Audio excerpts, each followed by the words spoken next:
I want to acknowledge those that went before me, our elders, the two people that actually have so much regard for, Paya Debanjo, and also our own father, President Kamechi, and also my regards and respect to Bishop Coker and all the rest of them that spoke.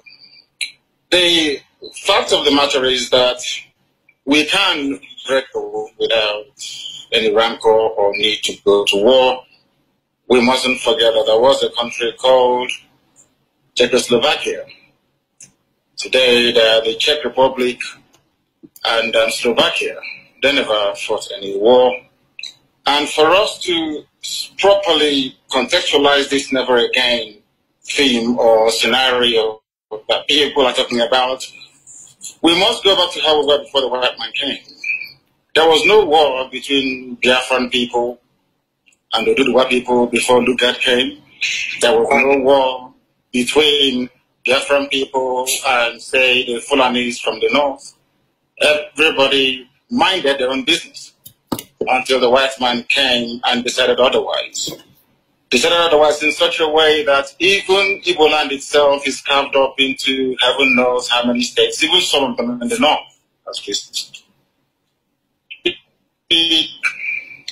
My own relatives from a John land that we never fought any war with decided all of a sudden that we are no longer together or should be one as a people. All of these things are the vestiges of colonialism.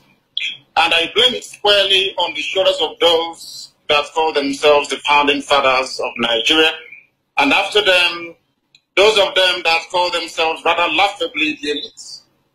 You don't have elitism in a place where there is no running water, no good roads, no good schools. Cattle headers are busy slaughtering and massacring people everywhere. And some people have the temerity to come out on national television or on this forum to say they are the elite. Elite of what and for what? What have they accomplished? Absolutely nothing. So all this vacuous elitism makes me very, very sick. I do not subscribe to it. My main point that I want to raise is a brief response to what Tanko Yakasai said a while ago. There seems to be this blame game going on in Nigeria. And as the bishop quite rightly said, it is called, I think in his words, I'm correct, he called it relativism. When a crime is committed by a Fulani, there isn't much who care about it. If some crime is committed by an Igbo person or by a Biafran, there seems to be an amplification of the implications of that very crime, regardless of how minuscule or irrelevant it may be in the wider scheme of things. Why am I saying this? You're telling me that you are in a country where the Fulanis have consistently been massacring people on a daily basis. First, they called them terrorists. Then they were called insurgents, and now they're called bandits. But you and I know that in the main, these are Fulani headers killing people. Nobody has ever suggested the designation of Miyetti Allah as a terrorist group. Absolutely not.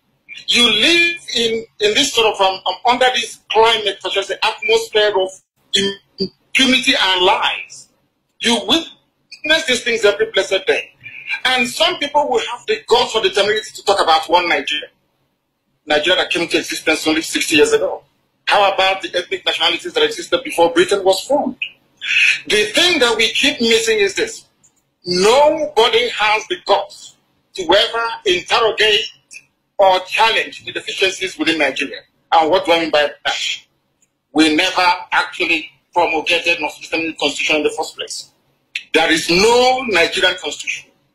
In other words, the ordinary public in Nigeria has no say in how they are governed. How then do you expect that country to move forward? How do you expect healing and reconciliation? How is that possible? You and I know it's never ever going to be possible. Yakasai and northern commentators keep having an about the 1960s coup. It was an Igbo coup, which of course is a lie. I would recommend that Elder Tanko Yakasai go back and read Ademoyega's Why We Struck. One of the people that he mentioned, he wrote a book, Why We Struck. In that very book, it was made explicitly clear that what happened in 1966 was a revolution. And I make bold to say this, without casting any aspersions on educating anybody, only the South can carry out a revolution. Only the South. because of how the North is structured. Their mindset, the way they reason, their value system cannot allow them to rise above what I call very primordial religious sentiments to carry out a revolution or a coup against their leaders. What happened in 1966 was a revolution, and in a revolution, there are bound to be casualties. What Yakasa was alluding to is the fact that no Igbo high-ranking politician or army officer was killed in the coup. But the fact of the matter is this. Under Michael Opera, we have the fastest growing economy in the whole of Africa, in the whole of the world, 40% every percent year. How can you kill such a person? The Savannah of Sokoto, Samad Bello went to Sandhurst in London to go and give a speech in England, to go and give a speech. In that very speech, when he came into the hall, he segregated all the cadets, all the people actually, the so-called Nigerians at Sandhurst studying to become military officers. He said he wanted to address only the North. Only the North. Go to your history. They talk about history all the time. But these same elites are the same people that connived and conspired to deny us history in our schools. Because they understand the implications. That was what actually led the likes of Usoku to say that these type of people should not be at the helm of affairs in Nigeria. I give it to them in the North. The North was doing very well. So I'm not developing what it was doing. The Father knew what he was doing. They all loved their people and they were developing at a very good pace, or should I say rate. But the fact of the matter is that there is nothing called one Nigeria. The sooner we rise up and face this reality better for us, or else our children and our children's children will be having these discussions in years to come. And that is not the way to go. In Russia, there was a revolution by the Bolsheviks. In France, there was a revolution. In England, there was a revolution. Cromwell cut off the head of King Charles I.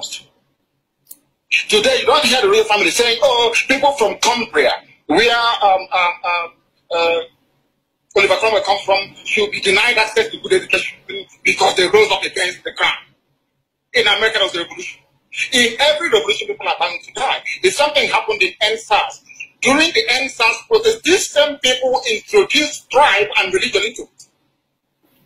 And falsely claimed that those burning down properties out of anger and rage because of the killings at toll gates in Lagos are all Igbo people. The same people talking about one Nigeria to make Nigeria better. How is that possible?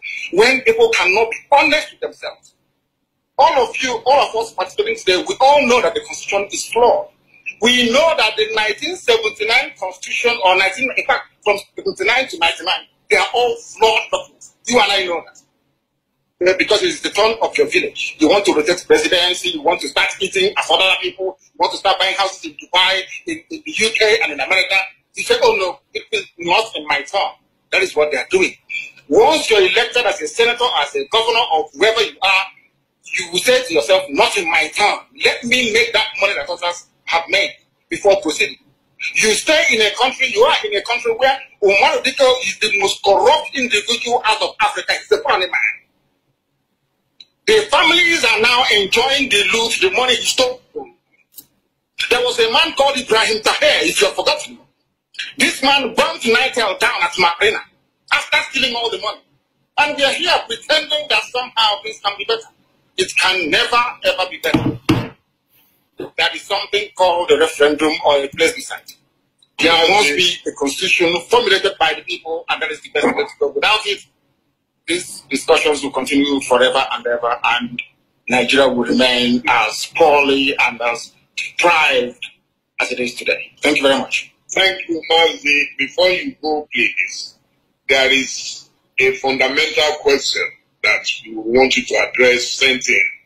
That have you reduced the entire Fulani to herdsmen who kill Southerners? Is it right? Is it fair to reduce all Fulanis to herdsmen who kill? I am trying to pay them back in their own coin. Ojukwu went to Aburi to negotiate for the same restructuring we are talking about today, going back to the regions. Every Igbo man in the north, every Biafran in the north, and to an extent some Yorubas as well, we attacked rebels, slaughtered and massacred in the north. What are the Fulani leaders doing about this space of insecurity and terrorism in Nigeria? only the Fulani are responsible for ISIS in West Africa, for Boko Haram, for Ansaru, for all the so-called Fulani headsmen, so the bandits that you have in the north. You have Fulani governors paying Fulani people to come to Nigeria to kill. A Fulani governor, I think the one from Bauchi, only said, we want to relocate all the Fulanis in the Sahel back into Nigeria. And we're here talking about one Nigeria, see, we don't have any brain. Do they think we are stupid? We cannot reason very well. We know what the end game is. The more the mount unity, it is to allow you, to lure you into a false sense of security, so that the Fulanis across the Sahel can come in to settle.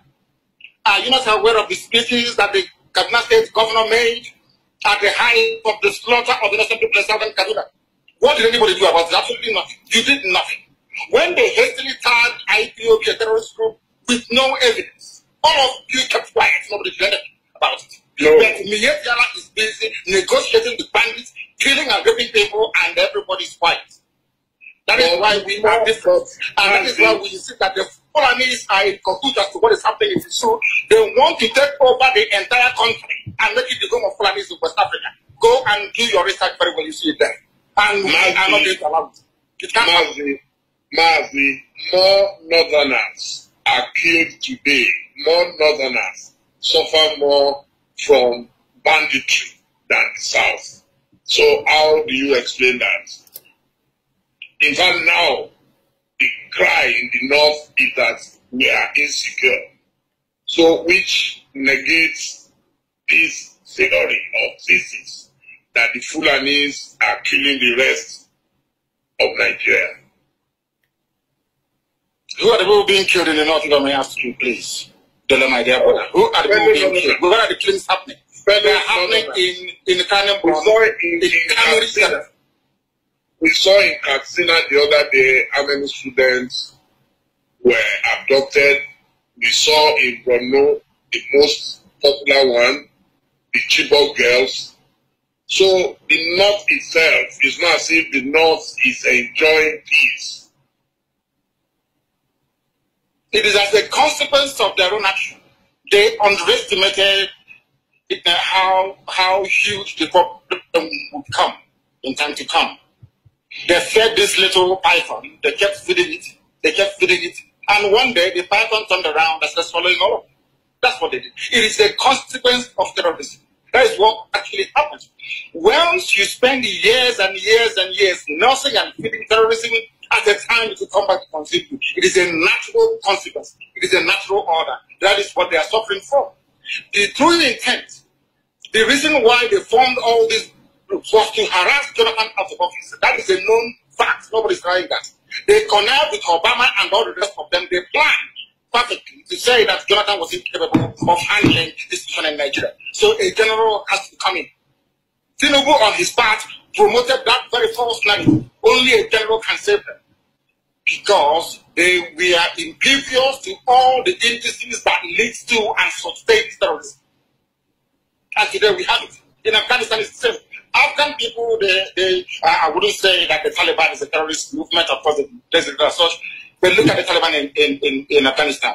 They started by killing occupying forces. And after a while, today, you have Afghans killing fellow Afghans. As a consequence of the climate of terrorism, that is what happens all over the world. What is consuming the North today was what they themselves created. But some of us are too scared to speak the truth. Who brought terrorism into Nigeria? Let's be honest. El Rufai said it. We are paying bandits in Kaduna to stop killing people. Who brought them in? They did. A Fulani governor of Bauchi State said, we are seeking to resettle Fulanis into. Are we deaf and dumb and so stupid we cannot reason properly? We are here talking about the niceties of constitutional change and reform and all the rest of it. They are not willing to do it. They understand the implications. Once you regionalize the governance of Nigeria, they understand that their stranglehold on the resources from my land that sustains that very contraption called Nigeria will slip away from their hands. And they do not want it. My anger is reserved for those who are complicit in the mess called Nigeria. They are complicit. Why are they complicit? They know the truth. You and I understand the truth. They have a solution to the problem. And somebody is telling us, oh, we the elites, we need to agree. Who are you? What elitism are you? From where? Who are you? It is the masses, the population that determines. It is called a republic for a reason. It belongs to the people. The people will rise and determine how they should become. Not a few spent forces somewhere in Abuja discussing the fate of millions upon millions of people. I am a Democrat at heart. And I want, if it is possible, if had Nigeria been good, do you think that we are agitating? These people, they buy houses in Dubai, they buy houses in England. Is the man, people talk about presidency, regional presidency rotation. Is the Prime Minister of England from Isekeresi? Is the Prime Minister of England, is he an Urugu man? But you prefer to buy houses in England. You go to Dubai, is the Crown Prince of Dubai or whoever is living in Dubai, are they from your village? Are they from your village? But you will prefer to go and buy houses in Dubai than to buy a house, let's say, in Belgium. But you are in one Nigeria.